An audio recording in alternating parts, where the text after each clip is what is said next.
له انسانانو سره په سرو سترګو خیانت کوي، د چا پروا نه درځي، د چا لاس نه در رسیږي او هر څه چې د زړه یې ورسره کوي.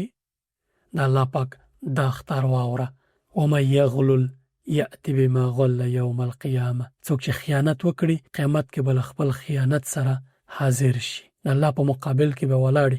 اوس خو د سترګې سرې دي، هلته به د سترګې مړې. مه کوه، د انسانانو په حق کې ظلم پرېږده، د چا حق مه خوره. که د چا لاس نه درځي، الله خو لري، حساب کتاب شته. په هغه ورځ چې ته له خپل خیانت سره د الله په مقابل کې ودرېږي، څه به کوې؟ کله چې خیانت سره راشي، الله په خدا اختار درکړی. څوک چې هر خیانت کوي، قیامت کې به له خپل خیانت سره یو ځای د الله په مقابل کې درېږي.